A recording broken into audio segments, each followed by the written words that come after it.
Hello, old dogs. This is your host and top dog, Bill Manacero. I hope you're having a blessed holiday and are getting ready for an amazing new year. Today's show is a special rebroadcast of one of our most popular episodes. I'm introducing the show under the banner Best of Old Dogs REI Network podcast. Well, enjoy. This episode of the Old Dogs REI Network is brought to you by Mino Studio.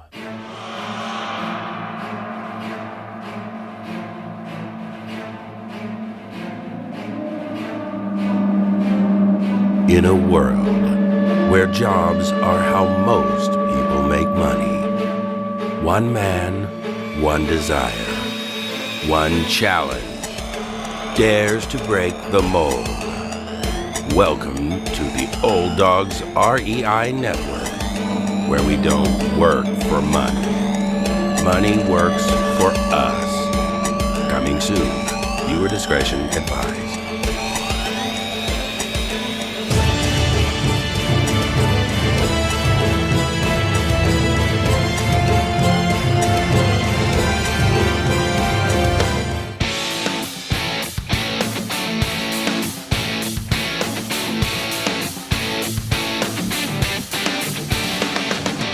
Welcome to the Old Dogs REI Network, where cash flow is king. Real estate investing, the means, so you can enjoy your retirement dreams. This is the show where we cut right to the chase. No sales pitch, no long monologues, just simple how-to real estate investing advice, so you can earn the passive income you need to enjoy your retirement today. And now, your host and chief old dog, Bill Manacero. Welcome to the Old Dogs REI Network. I'm your host, Bill Manacero, and this is a show where 50-plussers and anyone else who wants to join us get solid, no sales pitch real estate investing advice to help generate real cash flow. This podcast airs twice weekly on Mondays and Fridays, and if you aren't already a subscriber, go to iTunes, type in Old Dog, spelled D-A-W-G, find our podcast, and subscribe. Well, today we've got a very interesting show. We have a gentleman who is, I would say, crushing it right now in real estate investing, and specifically in the multifamily arena. His name is James Kandasamy, and he is a real estate investor, sponsor, and syndicator who has been in multifamily acquisitions and asset management since 2015, only the last 3 years. He has special expertise in finding value-add multifamily opportunities. He has identified, underwrote, and overseen the acquisition process of over 800 multifamily units worth over $56 million, and also ran the execution of each business plan in the portfolio, averaging 20% IRR. James has a Bachelor of Science in Electrical Engineering from Science University of Malaysia and an MBA from the University of South Adelaide in Australia. Well, James, welcome to the Old Dogs REI Network.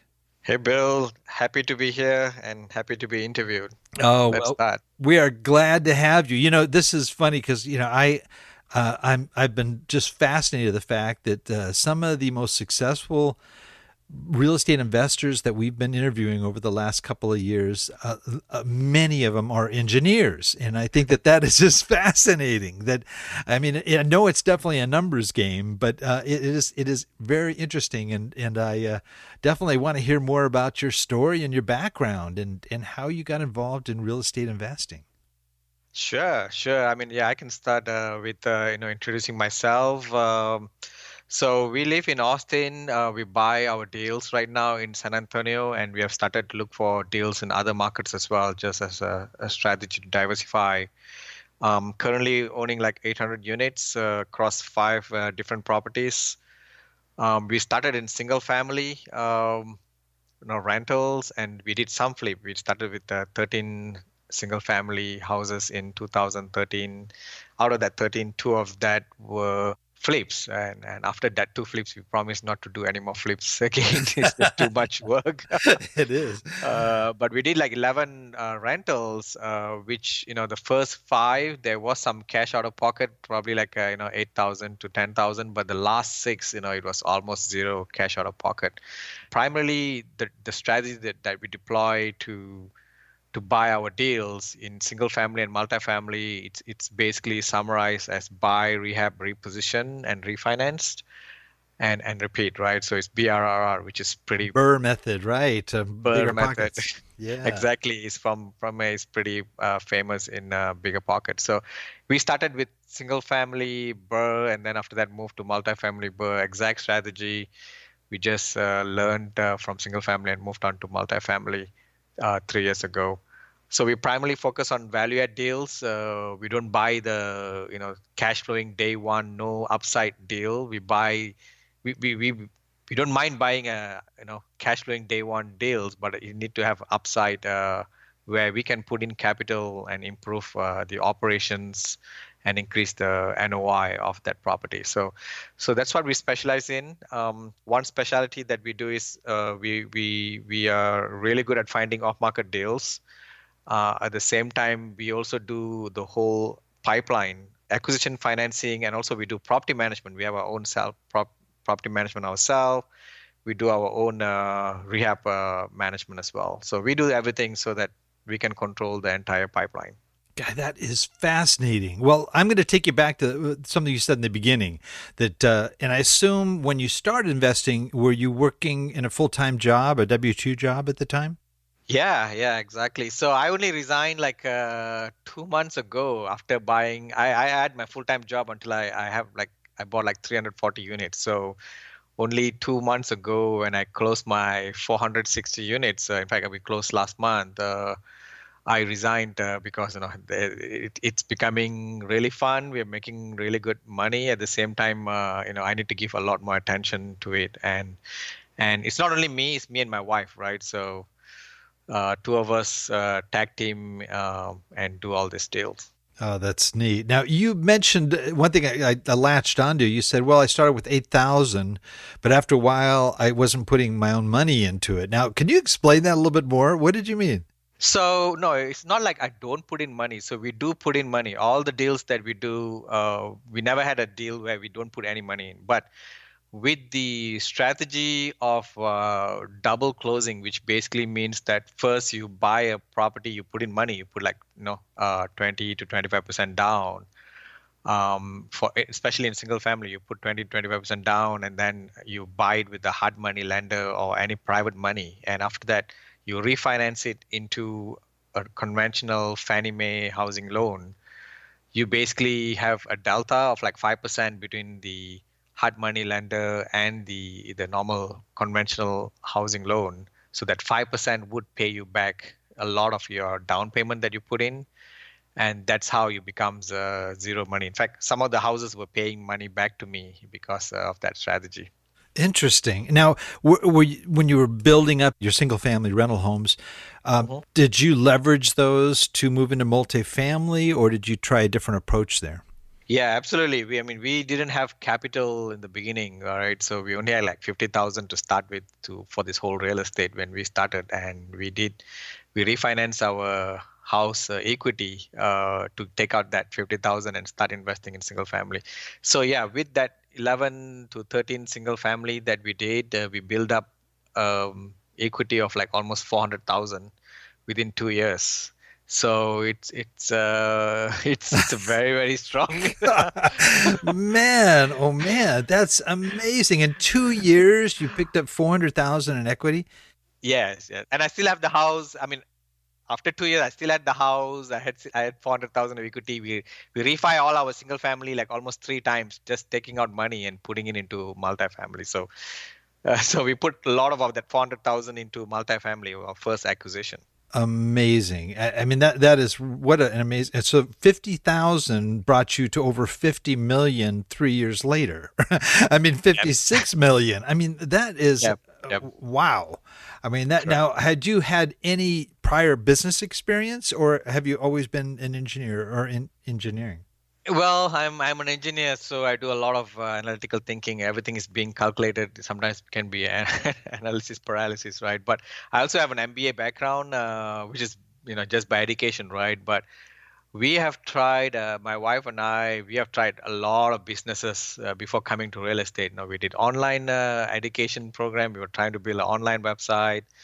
We were trying to sell books that I wrote myself, some workbook, for students. We tried a lot of things, and nothing really worked except for this real estate because it seems to be where our passion are. It's a lot more fun and it complements our skills very well.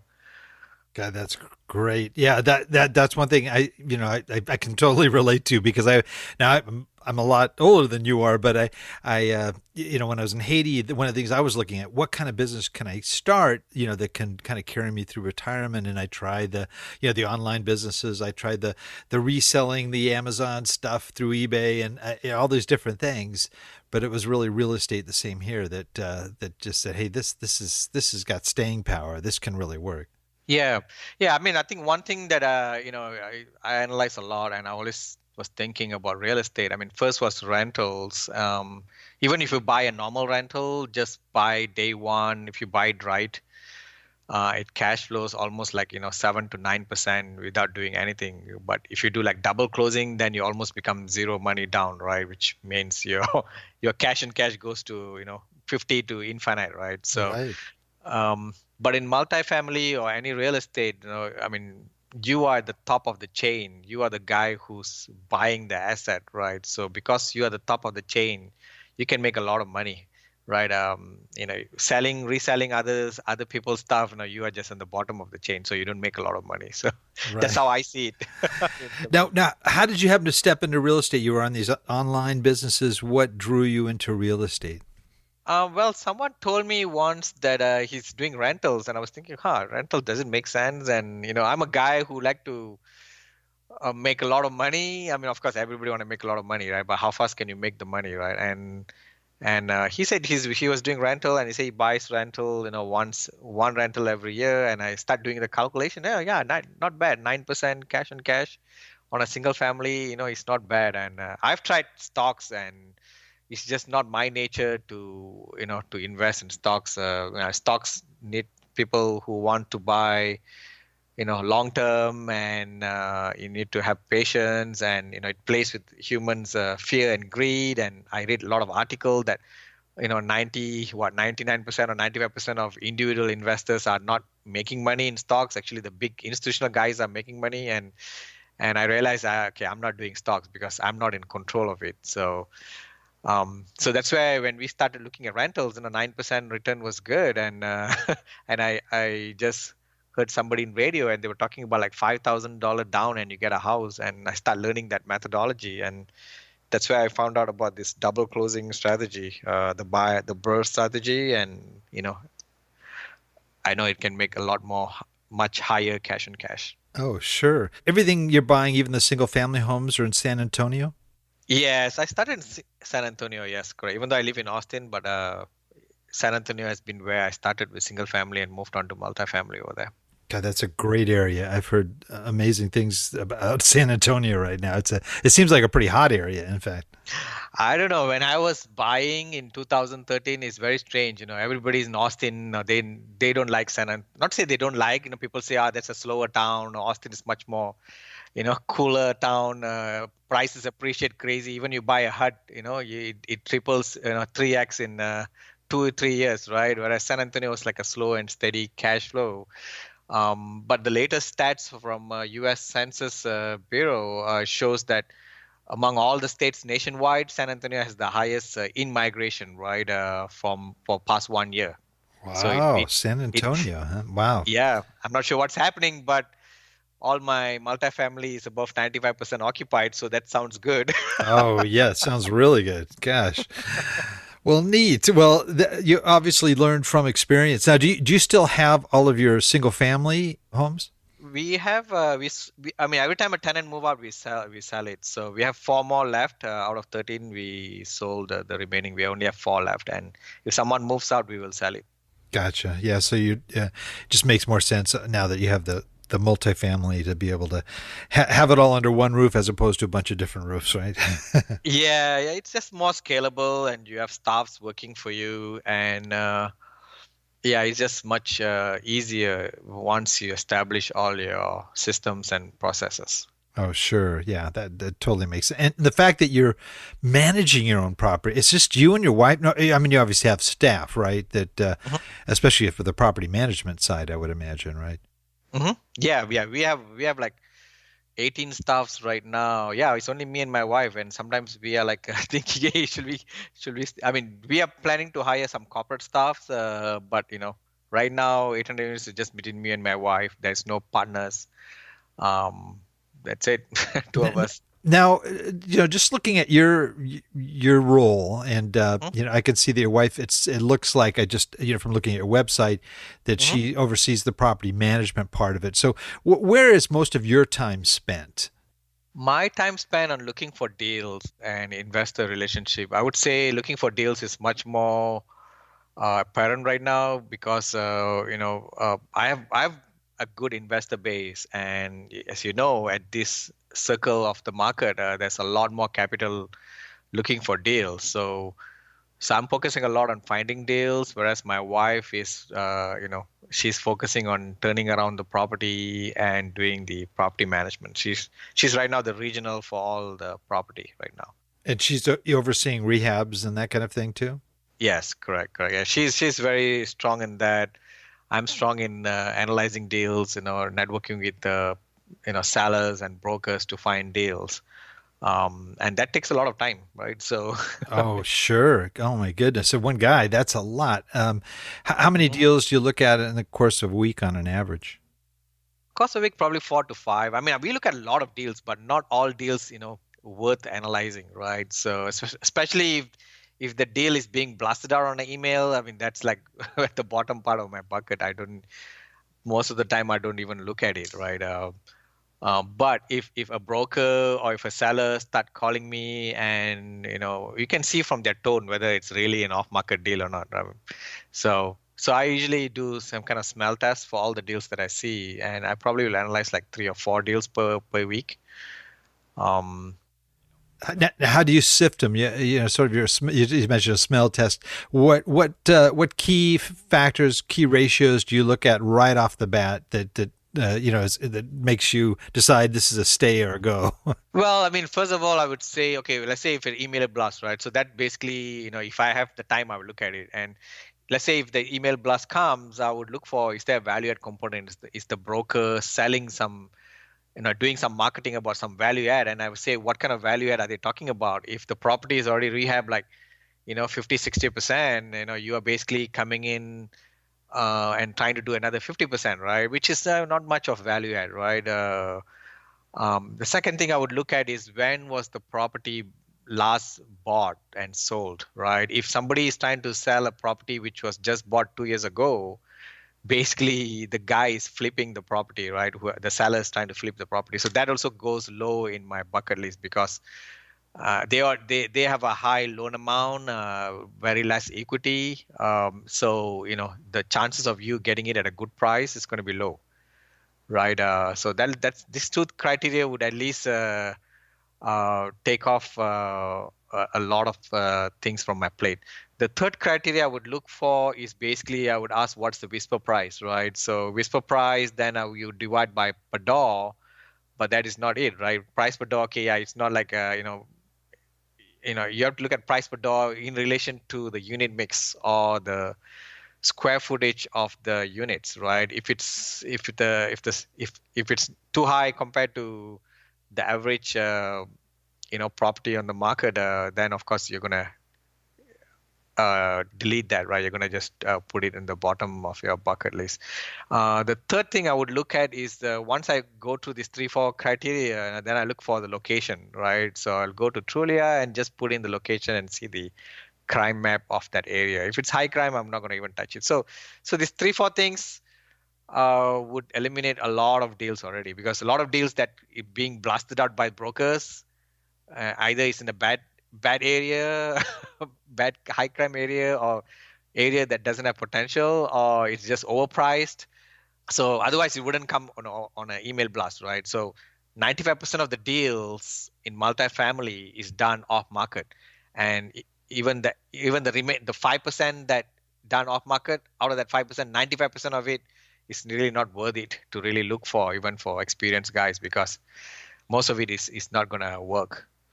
So Right. those 4 or 5 deals that you actually do analyze, do all of them come from brokers? Well, right now, yeah, I mean, I've been working with a lot of brokers, but in the beginning, I did a lot of off-market strategies to find deals, and off-market strategies gives you the best yield in terms of the how good is the deal, but it's also a very slow process, and there's a lot of work involved.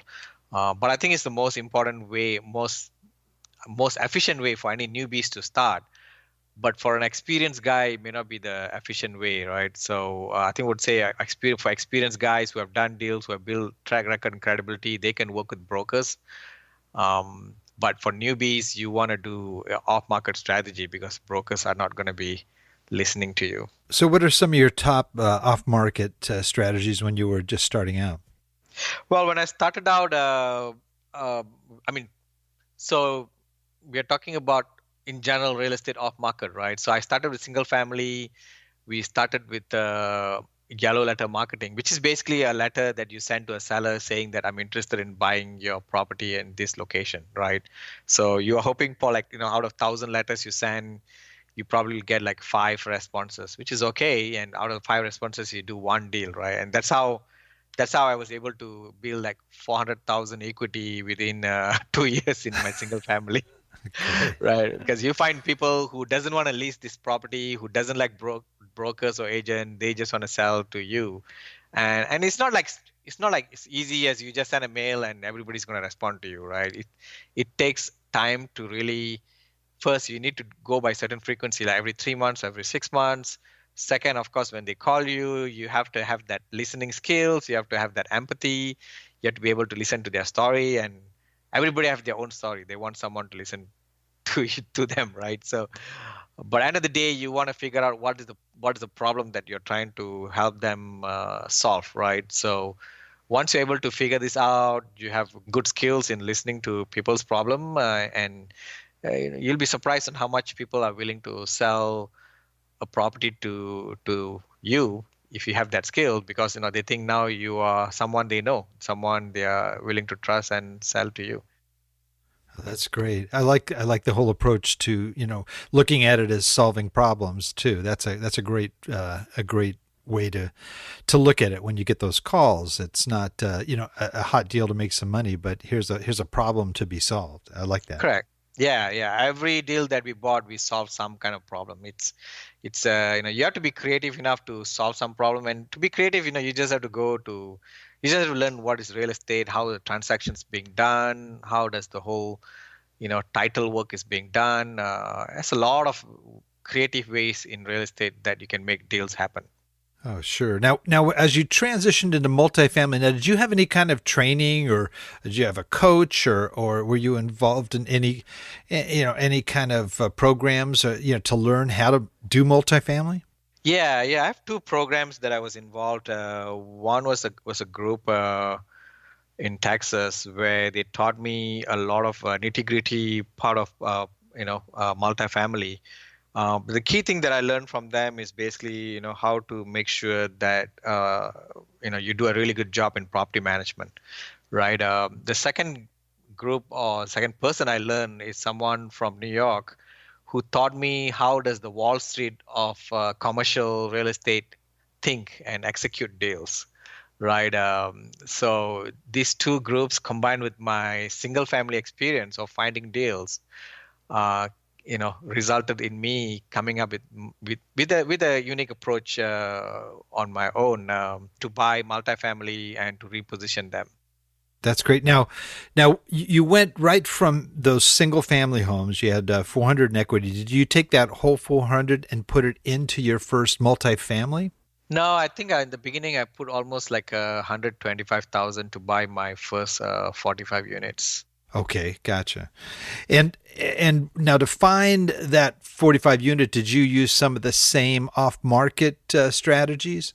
Not on the multifamily. Okay, so in single family, I did two things. One is just letter marketing. Second was text blasting, right? And cold calling, right? Cold calling was not very widely used just because my mentor from New York was telling me that's It's going to take some time if you do cold calling, right? But it still works. Text blasting is something that I figured out myself, listening to some of the, I believe somebody mentioned it in one of the podcasts, where they were doing it for single family, and I took the approach and move it to multifamily. So single family, I use text blasting and yellow letter marketing, whereas multifamily was on top of that two approaches, also cold calling. Okay, gotcha.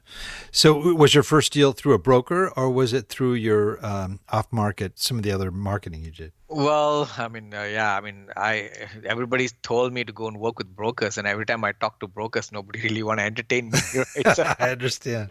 I mean, these guys are business guys. They want to make 200, 300,000 per transaction, I mean, maybe more than that, depends on how big is the deal. But, and why they should be talking to this new guy when inventory is so low, and even the experienced buyers are getting it hard to find deals, right? So my first deal, I bought it using text blasting directly to the sellers, and I believe I sent like 600 texts on that day, and On I one day, you sent 600 texts. Okay. yeah, yeah, Now, yeah. how did you, for a multifamily, how did you get the owners' names? I mean, that's pretty difficult. A lot of times they're held by LLCs, and it takes something to find that. Yeah, that's right. That's the key part of it, right? Um, so we found the owner's name using skip tracing tools. There's two skip tracing tools that anybody can use. One is called LexisNexis. The other one is called TLO. TLO is just tlo.com.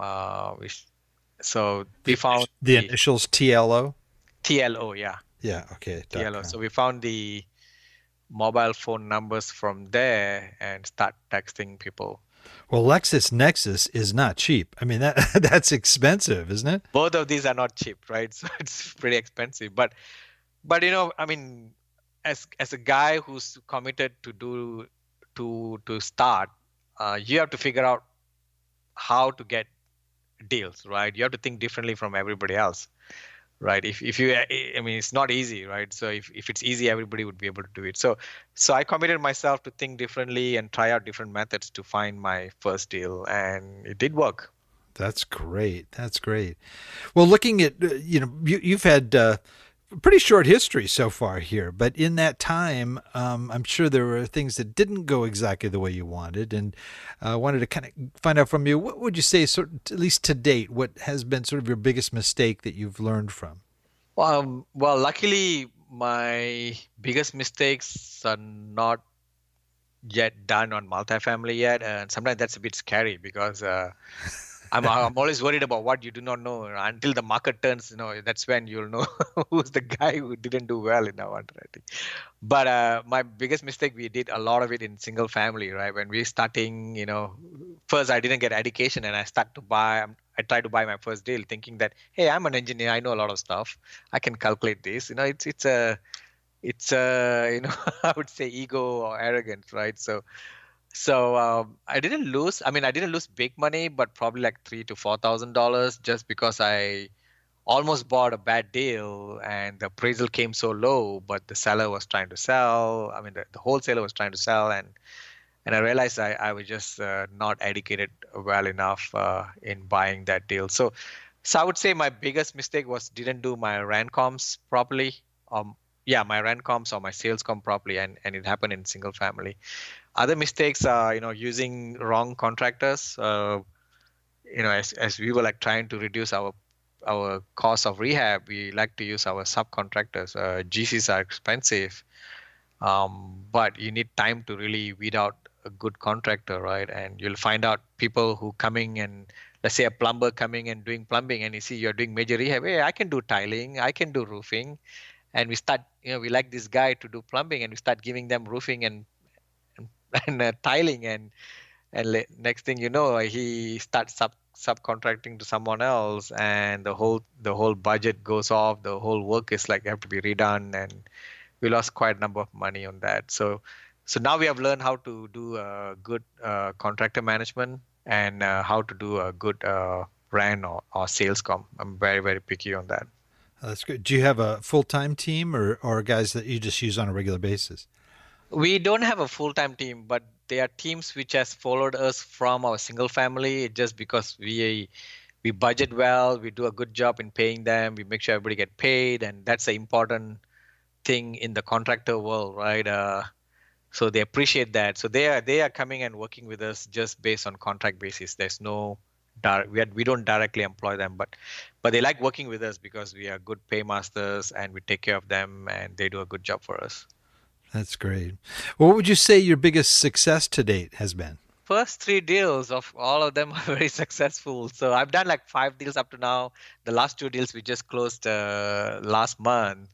But my first 3 deals, I mean, in fact, my first 2 deals, we have bought it at a really good price, and my wife have turned it around within 1 year.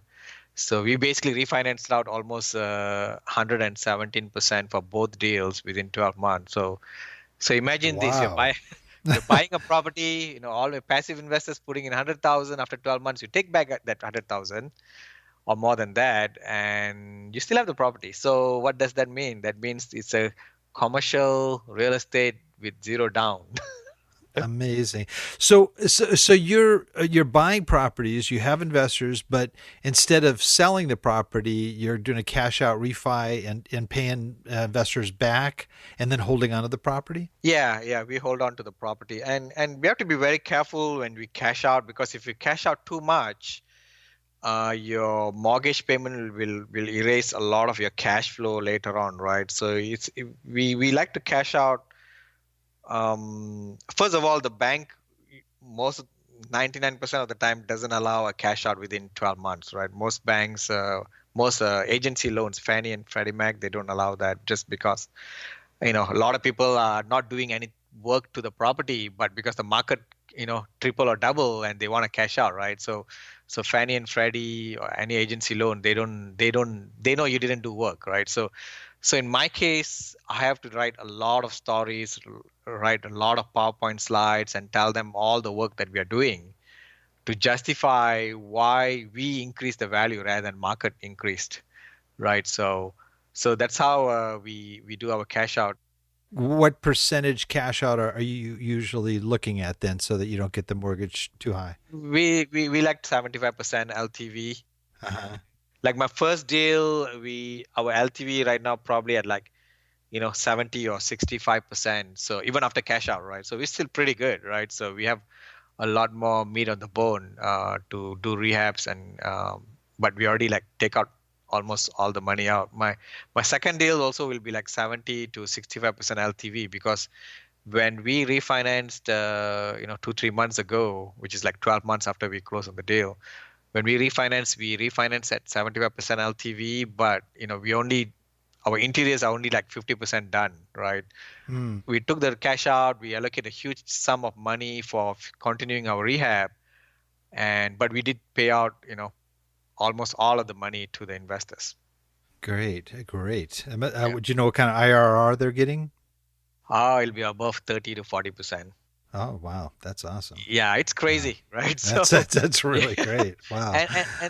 And the reason why sometimes people cannot employ this strategy, a lot of people ask, why not that the other guy do it, right? So there's few reasons why they do not do that, and the most dominant reason I see that they don't do it is because some people like to sell after a short amount of time and get the money out. Two reasons: one is they get a big chunk of money back, right? But you also have to pay taxes, right? But you get a big chunk, you get a full equity out, right? Hmm. Second is they probably already run out of their capital rehab money, right? So basically they don't have any more money to rehab it, right? So they say, okay, let's sell, right? Right, So that's right. another reason why people sell. The third reason could be, sometimes the way the syndicators are structuring the deal is basically it's back end loaded or front end loaded, right? The fees are, oh, when they sell, they get more fees. Okay, now let's sell, right? And hit IRR. And sometimes they just want to hit their projected return.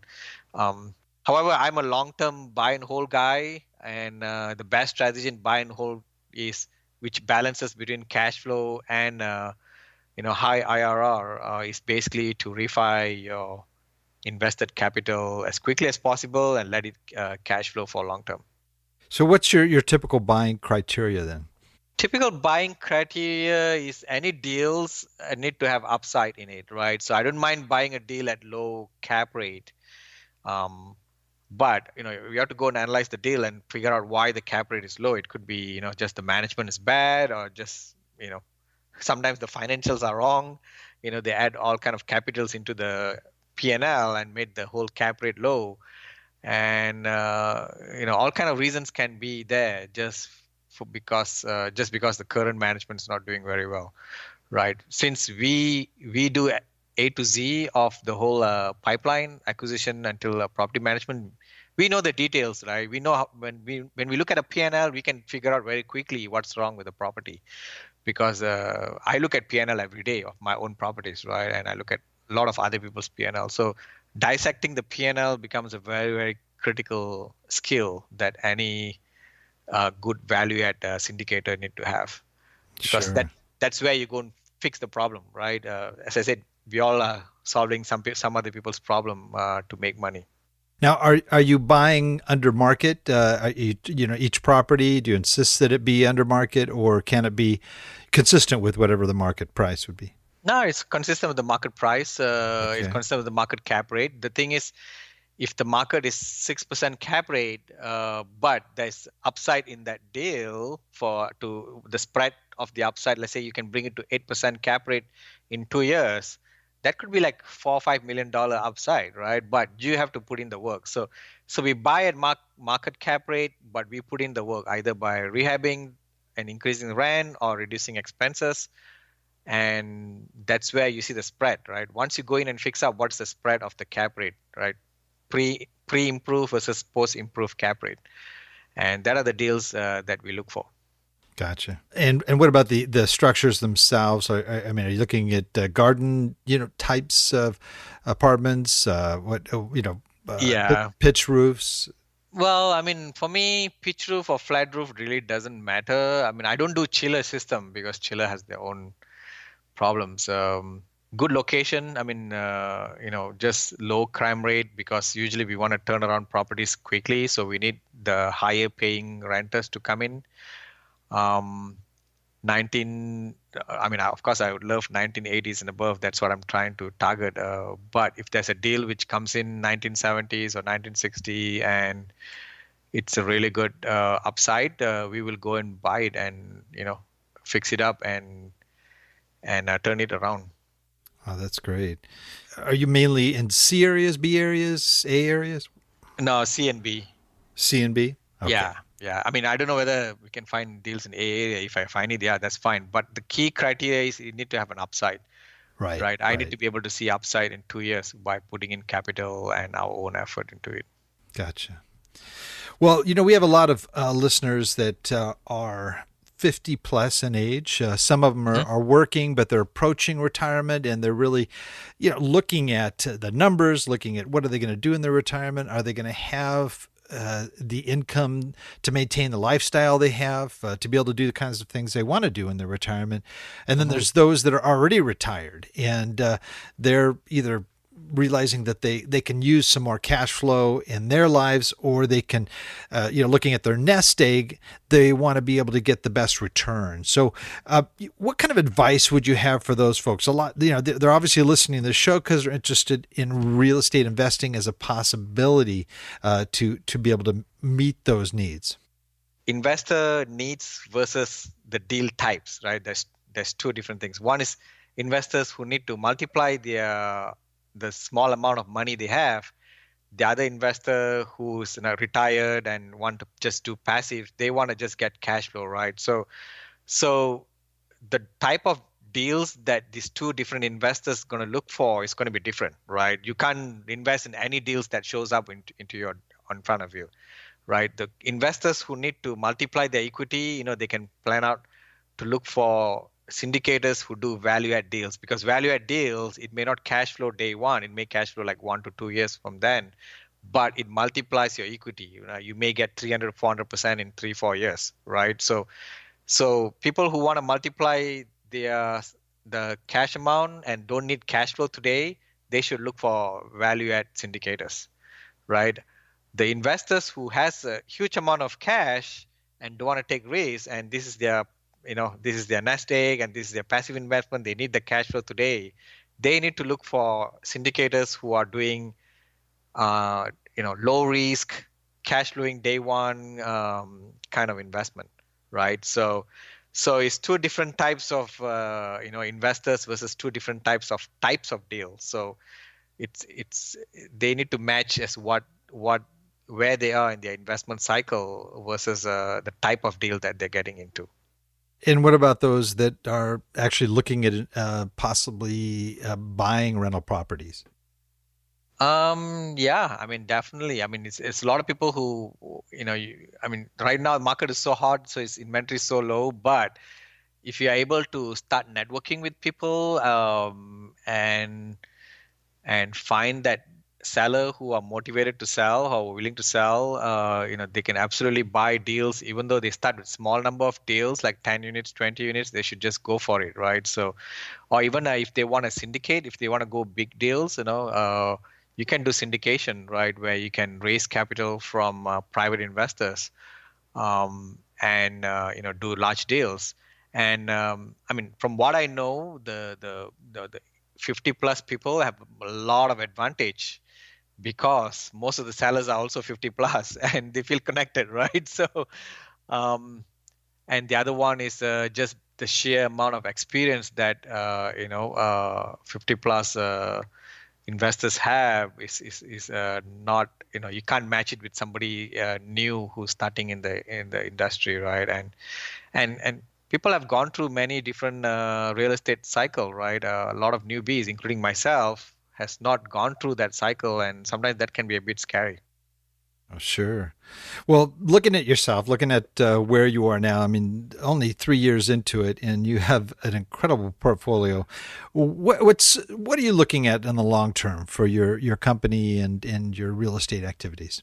So we are looking at how to scale, right? So it's always a puzzle for me, right? How do you scale? Who do you hire first, right? Right now we're trying to figure out who do we hire for our corporate staff? Or do I hire an acquisition manager? Do I hire an operation manager? Or where do you solve the problem, right? So we're trying to hire corporate staff for us to scale gracefully into larger deals. But I'm thinking, is there a way that you can grow much bigger?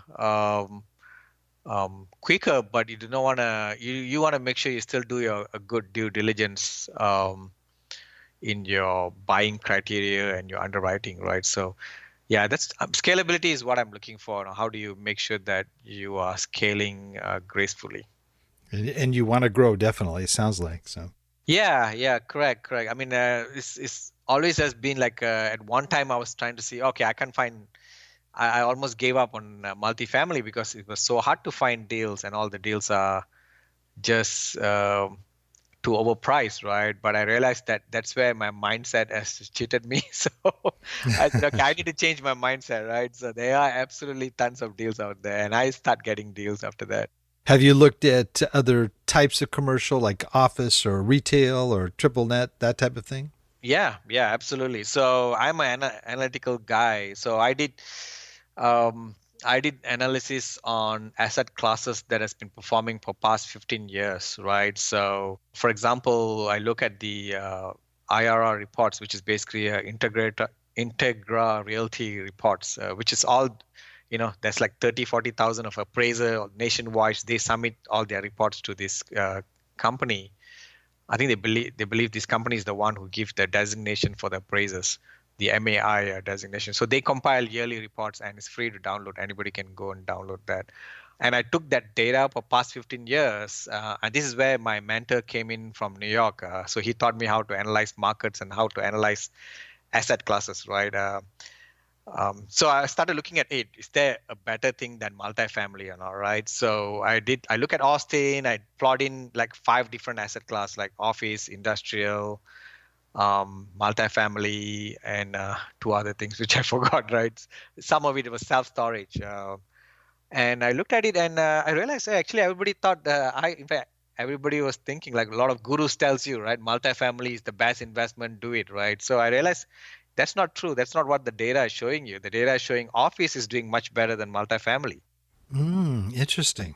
right? But then I realized, hey, actually, yeah, it depends on who are you listening and what's your circle of knowledge is. If your circle of knowledge is just within this group of multifamily guys, of course you're going to think multifamily is the best investment, right? Because that's the only thing that group knows, right? But once you expand your network to a different group outside of that group, then you say, oh, okay, that's a different thing too, right?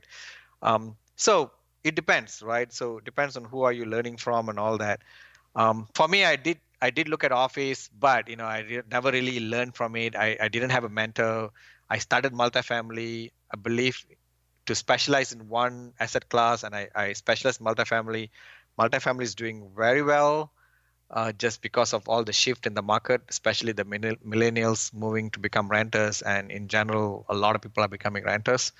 And I also looked at like mobile home parks, which is a really good asset class, high cash flow asset class. Very good business. Is a what you call I would say is a hidden treasure in terms of all the asset classes. Is mobile home park, and even self storage. I didn't learn a lot about self storage, but I know it's a really good investment as well. But I still stick to multifamily just because you can do big deals with multifamily and you can turn around quickly, and it's a very solid foundation and support from the government for multifamily. So I just continue with multifamily just because it's really doing very well and I specialize in it. Gotcha. That's great. That's great information. Really appreciate that. Thank you. Time has zipped by here. It's a little frustrating for me because I have a lot of stuff I wanted to talk about. So we're just going to have you back. And Sure. but this is the part of our show where we do what's called our wrap it up session, where I ask you a series of quick questions and you respond with quick answers that we can share resources with those listening that you've found valuable. Are you ready to wrap it up? Sure. All right. Let's go. First question. Favorite real estate book? Favorite real estate book? Probably The Rich Dad, Poor Dad. Yeah, that's a lot of our favorite books. Yes, good choice. Yeah. How about your favorite general business book? General business book, Magic of Thinking Big and Think and Grow Rich. It's more of a mindset rather than a business, but I think it still qualify into that. Sure. How about your most valuable website for success? Bigger Pockets. All right. Favorite app?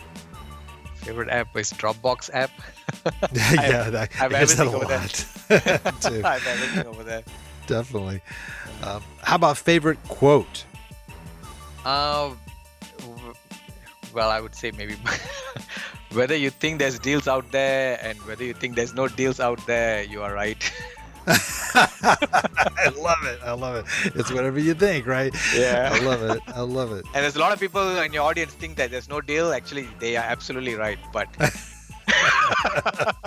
and the ones that think there are plenty of deals, they're yeah, they are right too. Yeah, it's all in the mindset, right? So. You got it. That's so true. And our final question and a wrap up is, if, let's say, you lost absolutely everything, I mean, all your assets, everything, and all you have left is $1,000 in cash, what would you do with that $1,000 to rebuild your real estate? I would start my letter marketing again to build up, to have contact directly with the sellers. The yellow letter marketing? Yeah, yellow letter marketing. Just because real estate is full of inefficiencies in the whole process. There's so many people who has inserted themselves into the buying and selling process of supposed to be buyer and seller. There's many reasons for it, right? So if a buyer can talk directly to a seller and make a transaction happen, that's the most efficient transaction, right? Everybody gets a good deal, right? The seller get a good deal because he's able to sell at a price he wants without the hassle, and the buyer gets the deal because he get at a really good price direct from the seller without the market interactions. So I would start with my letter marketing. Great idea. Well, gosh, James, this has been wonderful having you on. What just a wealth of information, and I'm just amazed at how short of time that you've been doing this. This is just Yeah. amazing. Yeah. Uh, Now, if there are people that are listening that would like to reach you, maybe follow up with you, see find out about some of your investments, some of your properties, or whatever it may be, what's the best way for folks to get a hold of you? My website is Achieve Investment Group. Achieve is like achieving a goal. ACHIEVE, Achieve Investment Group. And my direct email is also listed there. It's James at Achieve Investment Group. Yeah, I mean, they should definitely visit my website. There are tons of knowledge that I put in for free that it's there, and it's everybody's welcome to read it. That's great. That's great. Do you have an analysis spreadsheet that you use? Did you create that yourself? Probably didn't you? Probably didn't use somebody else's. I created myself, which is I am really proud of my spreadsheet because it looks for value add components of a deal. It does multiple loan and mortgages analysis. You can do it. Great. You should put that up on your. Did you put that on your site? Well, I have a tool on my website, which is not my advanced analytical tools, but I do have a basic back of the napkin tool on my website, and it's free to use. Anybody can go and use it. And even I do that just to look at, is there a meat on the bone for this deal or not, right? So it's a very simple tool. It's on the website. Anybody can go and use it. And there are a lot of people using it. I didn't know that until someone told me when it was down. They said, every day I use your tool and now it's down. Can you help me? And I was like, wow, I didn't know that. That's great. There's hundreds of people using that tool. It's free. It's very basic. There's a YouTube tutorial on it that you can see how to analyze multifamily. And it's a simple place to start analyzing deals. That's great. That's great. Well, we have a tradition here, if you've listened to our show before, that all of our guests have to close out our show with their best hound dog howl. Okay, so I mean, you're from Texas, they got all kinds of hound dogs out there, right? Yeah, absolutely. So are you ready for that? Have you been practicing, or is this going to be the first time? I did practice a bit. I was just looking at YouTube and say, what is this sound? I have a dog, but it's a Shih Tzu, so she doesn't make the same sound. It doesn't howl much, huh? Yeah. Love it. All right, James, if you're ready, give us your best old hound dog howl. Hopefully it's worth it. I can't do it. That was good. That was kind of a cooing dog sound. That was good. That was good. I'm sorry. I tried, but I don't think so. I'm gonna be good at it. Oh, I think you did a great job.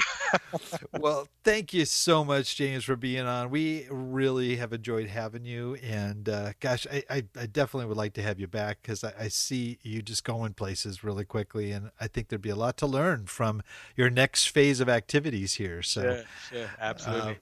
Got to stay in touch, definitely. Absolutely. Well, I also want to thank all of our old dog listeners out there, too, for joining us. I know there's a lot of other things you could be doing right now, but the fact that you've taken the time to join us means a lot, and we greatly appreciate it. Please note, old dog listeners, everything presented here, including all the links that we have in the Wrap It Up section and his website, contact information, all that is available in our detailed show notes on the Old Dogs website at olddogsreinetwork.com/blog. You'll be able to find all that information there directly and look for the interview with James Kandasamy. Well, that's it for today. Remember, cash flow is king and real estate investing the means. Until next time, keep moving forward and may God bless. Thank you very much for visiting the Old Dogs REI Network. We would greatly appreciate if you would stop by iTunes and let us know what you think of the show. We would love if you could subscribe to the podcast, give us a 5-star rating, and write a review. The more ratings and reviews we receive, the more visible the podcast will be to others. Thank you.